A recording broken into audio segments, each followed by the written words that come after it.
Thank you, Scott. Thank you. It's exciting to be here. Scott, you look as young as you did in 1990. You haven't changed at all. So first of all, thank you for letting me crash this wonderful event, and I appreciate Scott. I actually was leaving to go. I'm speaking at a speakers conference tomorrow morning. Actually, it starts this evening in D.C., and Scott invited me, and he said, "Oh, I can't make it, Scott." And I said, "Let me look around." And I don't tell the airport corporation I canceled my flight out of Greene, and I'm leaving this afternoon out of Logan because I really wanted to come here and I really wanted to speak and say thank you. And I'll be brief and say thank you. This is a great rock star of a panel. Of course, I see some of my good friends, Mayor Grebian, Mayor Rivera, and of course, my good friend and the mayor of my hometown and a dear friend who's done so much about transportation in our city center, Mayor Frank Picozzi, who's taken that district that's been there since the 1990s and been dormant until the last 2 years. And it's really through Mayor Picozzi's leadership that we're seeing real concrete transit-oriented development in and around not only the airport, but the train station.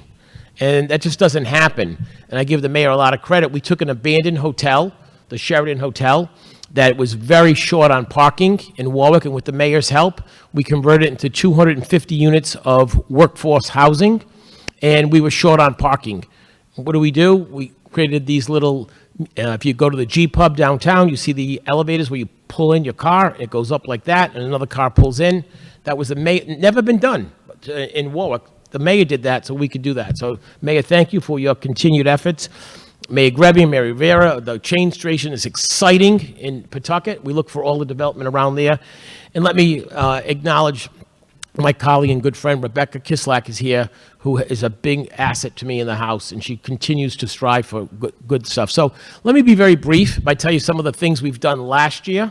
Of course, I see some of our planning board members from the city of Warwick here. It's so good. It's a great community and a great atmosphere. Thank you, Scott, for all you do.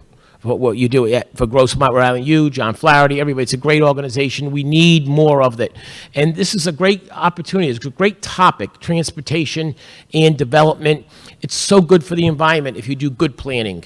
It's so good for affordable housing, workforce housing, which we're at a crisis level here in Rhode Island. It's not unique to Rhode Island. It's all across the country.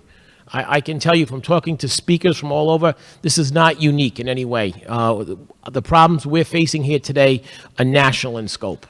We made historic investments and commitments last year, $250 million. That was 25% of all ARPA money allocated to Rhode Island went into affordable housing. Thank you, yes. Thank you, Amy, and thank you for Rhode Island Housing. We created a revenue stream of purchases or sales over $800,000, create a permanent revenue stream to fund the Affordable Housing Production Fund, and we jump-started that with an additional $10 million up front. We'll continue to do that. We've made investments in homeless. We funded $10 million into Crossroads. We have a $10 million basically grant for housing authorities to increase low-income housing.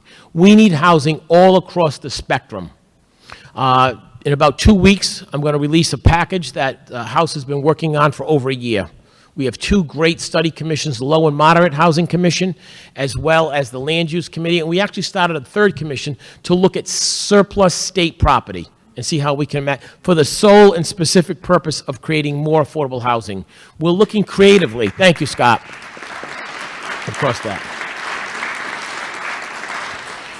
My package has not been written. It has not been drafted yet. It is still being formulated, but sadly, we have many cities and towns already opposing it without even seeing it. Don't even know what's in it. We've heard certain things and we're afraid. I have resolutions from some of the more rural communities and some not so rural communities who absolutely oppose affordable housing.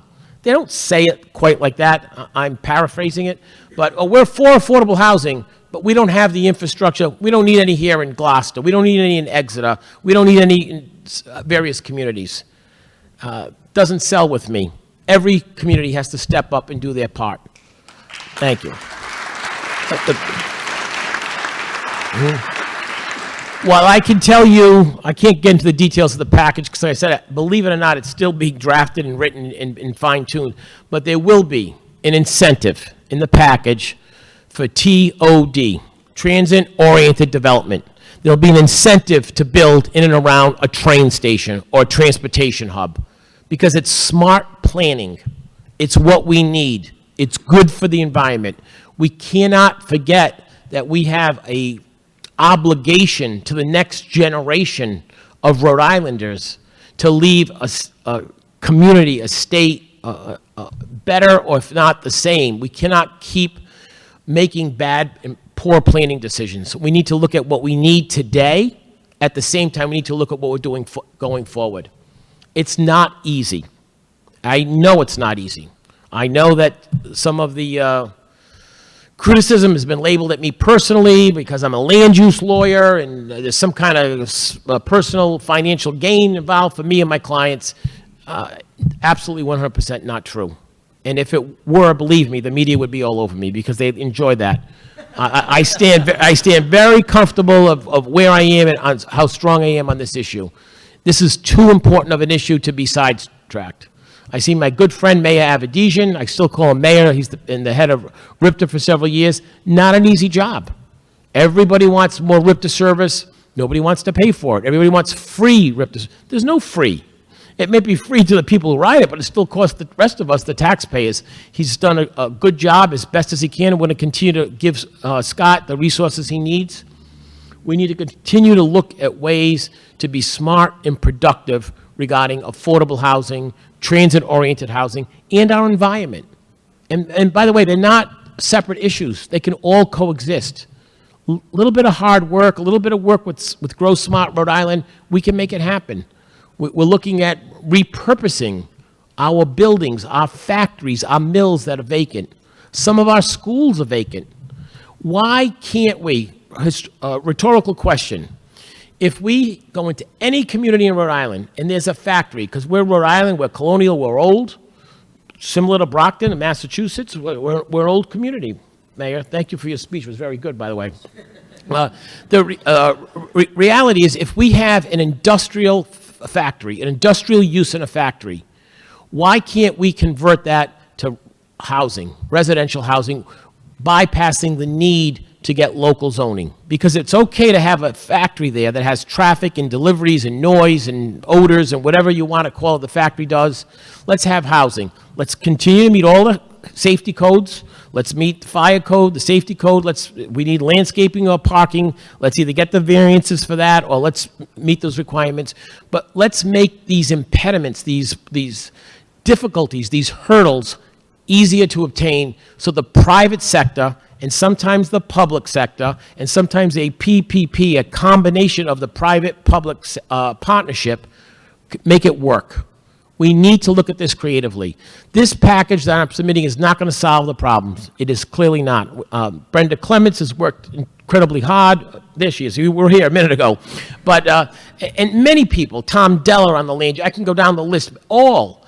I've had the dream team of Rhode Island advocates, planning experts, land use lawyers, housing advocates, homeless, all volunteering their time for 2 years. Not one person has asked for or received a dime in state money. And why are they doing that? Because they care and they want to make, just as all of you do. Why are you here? Why are all of you here? Because you care about the issue. You want to make it work. That's a calling, and you should all commend yourselves for that and each other. It's not easy, but we have to do it. And if not now, when? And if not us, then who? And I'm not afraid of the criticism, and I'm going to push back. Because the office I'm holding at the moment, and it's not mine, it's the office I'm holding at the moment, has a lot of tools at its disposal to get things done, and that's what I'm going to do. Thank you very much. Thank you for getting this job done, and I appreciate